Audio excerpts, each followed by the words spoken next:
How can I escape doom scrolling and reduce the distraction of social media? Throw your phone away.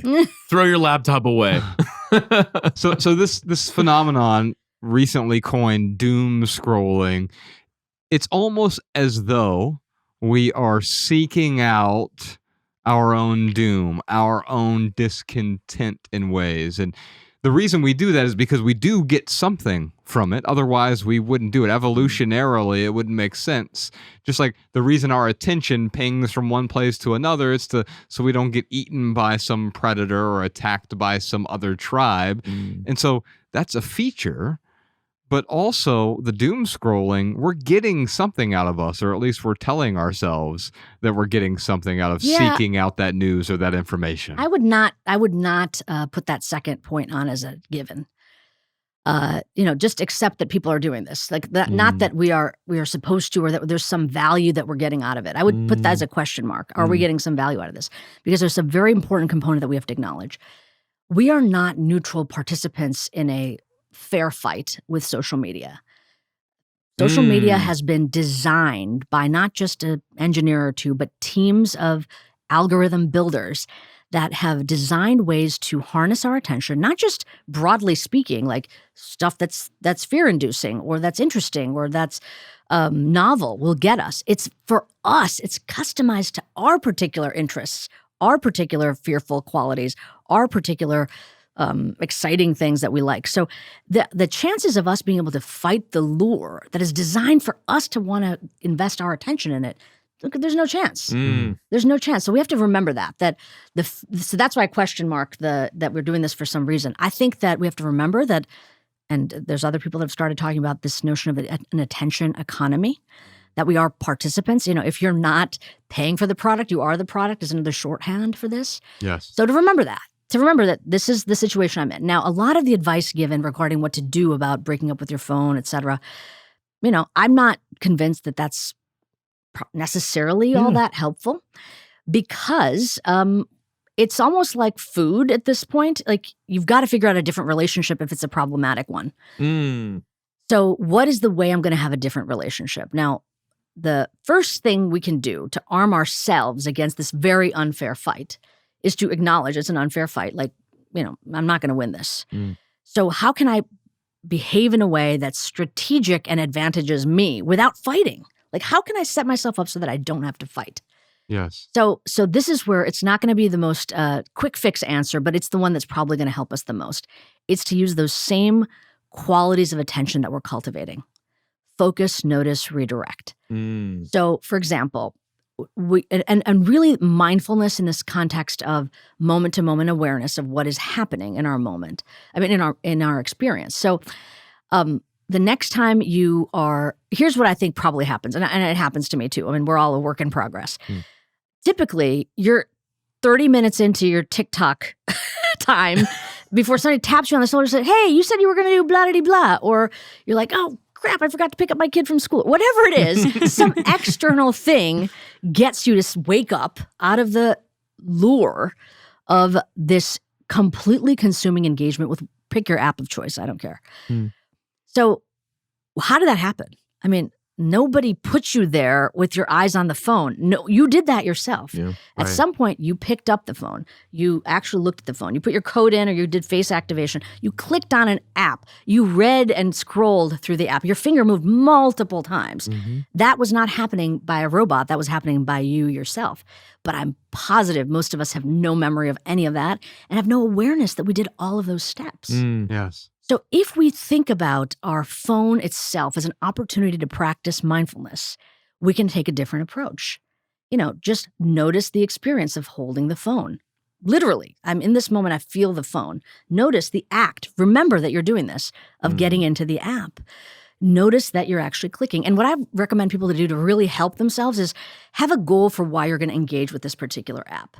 And once you achieve that goal, acknowledge that you've achieved that goal and ask yourself, do I need to continue? So, like for me, and I describe this, I wanted to buy like a new pan. And then I'm like, all of a sudden I'm like listening to 50 different food bloggers talk about, how to prepare tofu in a certain way with an air fryer. It's like, what am I doing?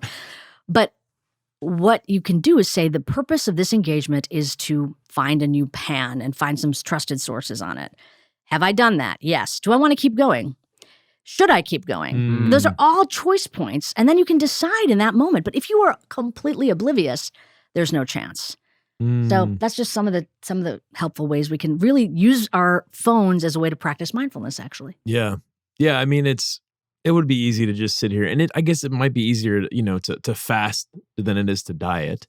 But to throw away your phone, to get rid of your screens, there's going to be some inconvenience. There's going to be some pain that you're going to have to deal with. So finding a way to do it mindfully and noticing each step of it, I mean, that'll at least help us to have a better control of that flashlight rather than, the doom scrolling for sure. I stopped looking at the news like 2 months ago. I stopped like back at the beginning of last year, and then it started back up again. And I just realized like that's exactly what I was doing. I was doom scrolling. I was looking for something to arouse, my curiosity or my fears or whatever it was. And just by not looking at the news and being more deliberate about that, I find myself being at peace more. I'm worrying much less. And I didn't look at the news one time last year and thought, oh, thank God I found out about that. Thank God I was informed about that. Yeah. Like if there's a major catastrophe forest fire, like I'm going to hear about it. I don't really have to look at the news to find out about true emergencies typically. As Amishi highlighted, that these corporations, multinational trillion-dollar corporations, make money by aggregating your eyeballs onto their products and services they're trying to sell to you. So you are also becoming the product. And so the reason that Facebook is quote unquote free, or Instagram is free, or TikTok is free, because it's free monetarily. But there is no refund for misspent attention, right? And so we're wasting, we're squandering our attention. And so we do get something out of it. Now, these demographers, statisticians, algorithm scientists are feeding us what David Foster Wallace referred to as food pellets from the universe. But they're like empty calories in a way. So we feel as though we're getting something because it tastes sweet, metaphorically, but it doesn't nourish us the same way that if our attention was focused on the thing we wanted to be focused on. We're essentially, as Ryan said, we're going out and distracting ourselves, or in your case, you were seeking out something to be upset about in a way. I was seeking out an emotional response. Yeah, and I think I would say that I don't know if it's all food pellets and empty calories. I would say I'm more agnostic about that, because I think there's some really beautiful stuff that I learned about you two from stuff on social media. So I would say that I don't want to make it an all or none issue. Right. I think that the key to maneuver through is to demand more responsible action from these giant companies. For example, don't allow the scroll, allow essentially a page break, as simple as that. Because we know, you've read articles, right, where it's like, do you want to advance to the next screen to keep reading? And that's a decision point. It's like, oh, I don't have time right now. The scroll makes it continuous, which extends the chances that you are going to make a decision regarding continuing. Yes. So simple things that can be done, I think that needs to happen. But the other point is, we need to change our relationship and realize that we will need to change our relationship. And what you were saying regarding, the maybe even searching out things to get angry or upset about, to really notice that. Because in the same way that we talk about, again, food, there's a lot of parallels there. It's like, oh, I'm doing this because of this. That's fine. And it's sort of this thing in psychology where there's this whole notion of change the thoughts, change the content of the thoughts. What I'm saying is you can do that. That's fine. There's cognitive behavioral therapy. There's other approaches, and that's very useful. But the other way is change the way that you are paying attention in your engagement with whatever you're doing. Yes. And you can't do that unless you start cultivating the capacity to know where your attention is. It goes back to what I was saying earlier. Pay attention to your attention. Yes, indeed.